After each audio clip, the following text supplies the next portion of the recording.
Ah oui, enfin j'ai fait une vidéo là tout à l'heure concernant les deux passagers du véhicule de Pierre Palmade qui ont le statut de témoin assisté par la justice, alors qu'ils sont clairement beaucoup plus impliqués que ça.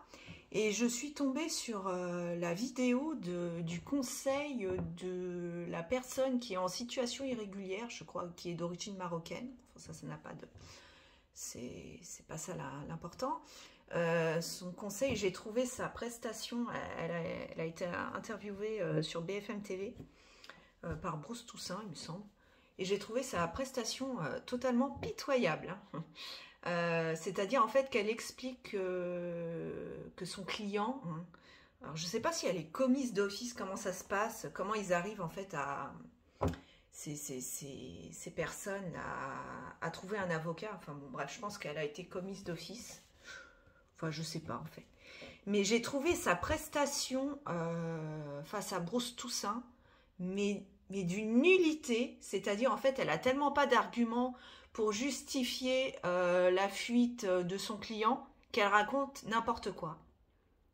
Donc en fait, bah, Proust Toussaint lui demandait, lui posait la question de savoir en fait son client, cette personne en situation irrégulière, quels étaient ses liens avec Pierre Palmade. Donc elle dit que c'est un ami, évidemment.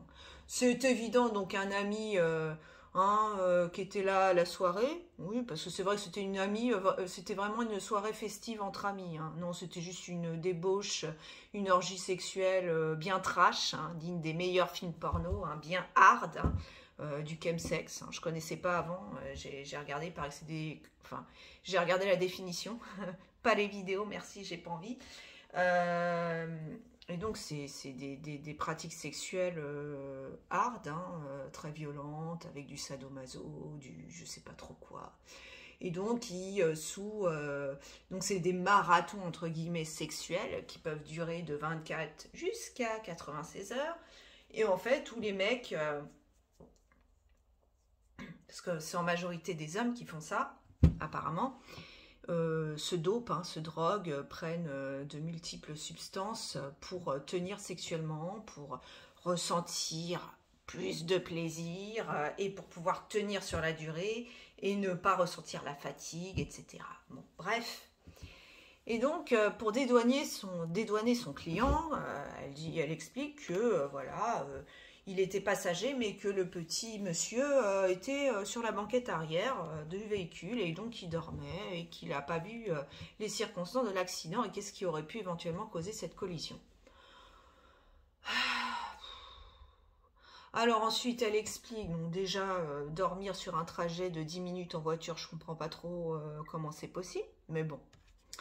Quel est l'intérêt ensuite de suivre Pierre Palmade dans le véhicule si c'est pour s'endormir sur la banquette arrière? Je ne vois pas, je comprends pas. Bref, le mec apparemment a un casier judiciaire vierge, il est blanc comme neige, il a rien à se reprocher. Alors elle explique justement, Bruce Toussaint dit mais je comprends pas en fait, après l'accident il est parti comme ça, il s'est enfui avec son deuxième acolyte, hein, voilà, ils n'ont pas cherché à porter secours, etc. Alors elle a dit, ah mais oui, mais vous savez, mon client, hein, il était en état de choc, il était hébété, désorienté, déboussolé, il savait pas ce qui se passait, il était en train de dormir et il a rien vu, il a rien entendu. Alors quand le deuxième passager lui a dit de s'enfuir avec lui, bah, il l'a suivi tout simplement. Et comme il n'est pas médecin et qu'il a vu qu'il y avait des gens qui commençaient à porter secours, et ben, il n'a pas attendu les secours et il est parti. Bon, autant vous dire que cet argument est complètement fallacieux et ne tient absolument pas la route, hein, parce qu'évidemment, une personne, je suppose, qui a subi un accident est sous le choc et va pas chercher à s'enfuir, elle va attendre les secours, justement, elle va pas chercher à se barrer. Donc c'est complètement ridicule ce qu'elle a dit. Et ensuite, quand elle insiste en disant que son client est un ami de Pierre Palmade, je ne sais pas ce qu'elle entend par ami, un partenaire sexuel, parce que clairement c'est un escort boy le mec, hein. Donc lui, apparemment, il est contrairement aux deux autres, il n'aurait pas ingéré de drogue. Ça, j'en sais rien si c'est vrai ou pas. Mais tout ça me paraît bien incohérent. Et donc, sa défense est totalement nulle. En même temps, elle n'a pas d'argument à donner et elle n'arrêtait pas de se retrancher derrière le secret de l'instruction dès que Bruce Toussaint essayait de lui tirer les verres du nez en lui posant des questions un peu plus précises, de savoir pourquoi il était parti sans porter secours. Bah parce qu'il était désorienté, qu'il a suivi l'autre passager. Ouais, c'est un peu court hein, comme argument. Ensuite, bah, pourquoi il ne s'est pas présenté aux forces de l'ordre plus rapidement? Bah, parce qu'il était fatigué, il ne s'est pas rendu compte du tapage médiatique et quand il s'en est rendu compte, il s'était écoulé au moins 2 ou 3 jours. Ouais. Donc ça, autant dire que c'est complètement farfelu hein, les arguments qu'elle peut sortir de son chapeau. Euh, Au-delà de ça, visiblement, c'est quelqu'un qui a participé à des soirées de chemsex. Donc, est-ce qu'il consommait de la drogue lui-même? Est-ce qu'il était escort boy? Il y a quand même de fortes chances que le mec n'était pas juste une personne lambda qui participait à une soirée festive entre amis telle qu'on peut l'entendre au sens le plus classique du terme. Voilà. Donc après, sa responsabilité reste à déterminer. Mais à mon avis, on est clairement loin du mec qui a rien à se reprocher.